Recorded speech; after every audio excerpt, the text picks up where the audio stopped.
Episode 143 of Pokémon Horizons, titled A Dream Ball for You, just aired, and honestly, I think this episode just proved me wrong in a big way. Through its genuinely heartfelt emotional scenes and a totally unique way of introducing a main character, I think the writers absolutely cooked here, man. So be sure to like and subscribe if you enjoy, and now let's talk all about it in my review video.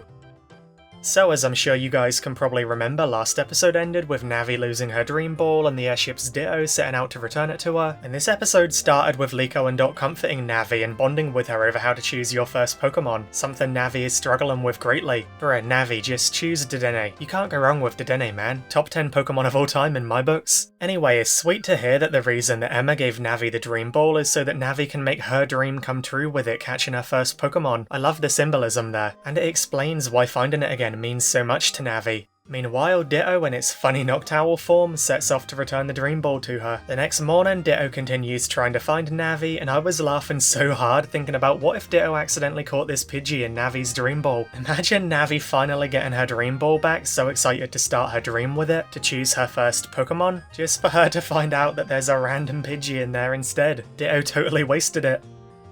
Meanwhile, our heroes gathered, and I also found it really hilarious that Skeledirge was munching and chewing on this little bird. That's gotta be a reference to Egyptian plover birds. They're a bird species that climb into crocodiles' mouths and clean their teeth. I always found that so fascinating as a kid, man, so I love to see it referenced here. Anyway, Alt and Navi continue bickering, but then they all set off to help Emma with her morning patrols. That basically involves helping some Trubbish and stopping a rampaging Litleo and helping to fix a power outage. I have no clue if these are things you can do in Legends ZA because, once again, somehow I haven't played that game yet, but it definitely did feel like a Legends ZA gameplay promo segment. You guys will have to let me know. Soon after, our heroes eat Lumio's Galettes in the place where Navi first met Emma and Esper all that time ago. And really interestingly, Navi has no memory of her life before being with Emma, other than just being with Pokemon here in Lumio City. So unless she went through some traumatic injury or amnesia that wiped her memory, then this feels like it's hinting that there could be much more to Navi than meets the eye. Like, how does she have no memory of her life, man? Not gonna lie, maybe my theory that she's actually a Pokemon could have some merit to it, who knows? If she herself was a Pokemon now transformed into a human, then that would explain why she has no memory other than being with Pokemon in Lumio City, because she was one of the Pokemon herself.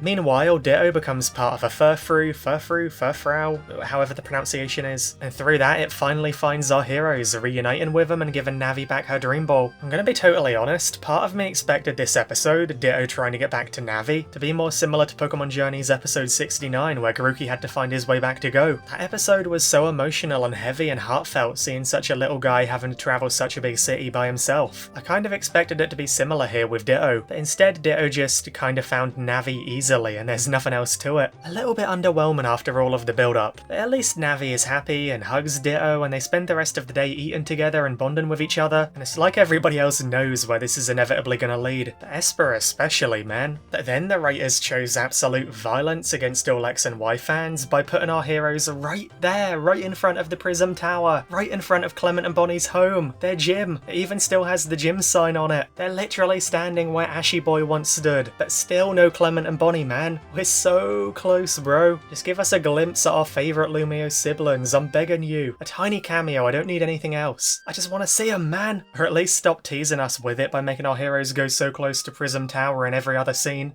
You know what? At this point, just destroy the Prism Tower, get rid of it, wipe it from the face of Lumio City. I don't care, at least that'd mean it wouldn't keep teasing us and getting my hopes up, man. On the way home, Navi and Ditto bond over Ditto's ability to become whatever he wants, once again maybe teasing in my eyes that Navi could be non-human and can become whatever she wants to. A human? She transformed into a human? I'm never gonna shut up about this, man. This is my stupid ridiculous theory of the year, I have to stick with it, okay? And Navi seems to be longing for Ditto's life, to travel the world and meet all kinds of Pokemon. She thinks that could help her discover what she wants to do with her life. Later on, when the airship is ready, our heroes bid farewell to Emma and Navi seems quite deep in thought as she says goodbye, clutching her Dream Ball and looking at Ditto, and Esper has picked up on this throughout the day, so she psychically communicates with Emma, something the episode showed Emma and Esper can do earlier, and Esper tells Emma about Navi's feelings. As the sun sets, Navi is watching the airship as it leaves, Emma by her side, and Emma tells her that Esper told her how Navi's feeling, and Emma thinks that Navi has found her dream even if she doesn't realise it. Emma admits that she's been relying on Navi too much and that that's stopping Navi from growing up and going out on her own, so she thinks thinks now is the time for Navi to branch out and grasp the dream in front of her, joining the Horizon Voltaclers and Ditto, and going out to explore the big wide world. Man, this was so sweet from Emma. She trusts Esper wholly and wants what's best for Navi, even if it's not easy for herself. Like, dude, Emma could have easily turned around and been like, Navi, about that. I've already dumped one orphaned child onto the Horizon Voltaclers. I can't really do it again. Sorry, you're gonna have to stay here. But nope, Emma knew what was best for Navi, and she gave her the encouragement and the little nudge that Navi needed. So with Emma's approval, Navi comes to the realization and she decides to chase her dream. And I mean literally. She begins chasing along the Lumiose rooftops to catch up to the airship. Man, what is up with children going to Lumiose City and risking their lives on top of the buildings? Maybe we should get a Garchomp up there with her. You know, really test that she is worthy of being a main character in the Pokemon anime.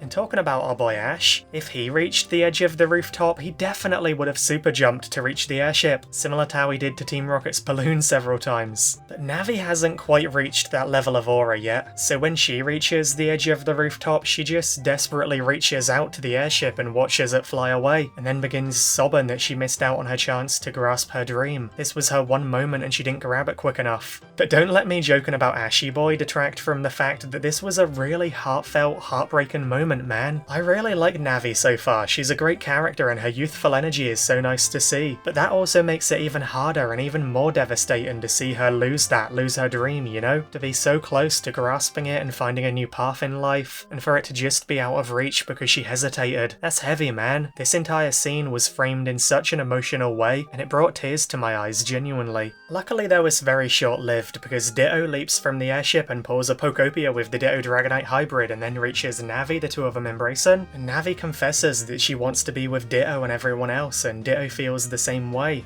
Our heroes approve, but more importantly, Goldengo and Kilowattrel appearances, let's go! Finally, they haven't been forgotten. And then in a really heartfelt scene, Navi admits that the reason she wants to be with Ditto is because she wants to be like Ditto. She wants to be able to become anything and do all kinds of things. So she holds out her dream ball and asks Ditto to join her side, and Ditto happily dives right in. Navi got her first Pokemon, let's go, man. There's something so magical about seeing a Pokemon trainer getting their first ever Pokemon. I love it so much. It takes me back to Ash getting Pikachu, May getting Torchic, Dawn getting Piplup. It just feels so special and significant, you know? Everyone else is so happy for them, kind of knowing it would lead to this. And then Navi turns around and asks if she can join the Horizon Voltaclers. And dude, I was absolutely crying at the look on Alt's face. It actually killed me, man. He was like, no, God, please, no. The next morning, Navi has a new fit that really screams, get in the bag, Nebby! Oh, sorry, Ditto. And she has a Rotom phone now too. So Navi joins the Horizon Voltaclers and meets all of the adults who promise Emma they'll look after her. And dude, once again, I really can't get over Alt's reaction in the background of every scene. He's so irritated, I find it so funny. I think deep down he's probably coming to the realization that he's about to go through what the rest of the cast went through when he joined the crew, the arrival of a new Chaos Gremlin. This is a taste of your own medicine, Alt. So the episode ended with everyone waving goodbye to Emma and the Horizon Voltaclers setting off on their journey. So, overall, my thoughts on the episode. I thought the first half of the episode was honestly pretty underwhelming. Ditto found Navi again far too easily, which took away all of the tension, and a lot of the detective's side quest stuff just wasn't particularly that good or memorable. But oh boy did the second half of the episode turn things around. Watching Ditto and Navi bond, seeing Navi slowly realise she could finally chase her dream by joining Ditto and the Horizon Voltaclers, and then that beautiful sequence of her chasing the airship before finally catching Ditto and grasping her dream, it was all just so heartfelt and pure. The emotions felt completely earned and justified. I think the writers did something really unique and special here with Navi and Ditto. They introduced Ditto as its own character first over several episodes, then introduced Navi as her own character later on over several episodes, before slowly bringing the two of them together in a big episode where they naturally bonded and became partners. It's such a gradual, well-paced way of introducing two characters together, of pairing someone with their starter Pokemon. I also made it very clear before that I didn't really want another main character joining the cast. I thought it would be a bit of a lazy way to fill screen time instead of developing the current cast more deeply.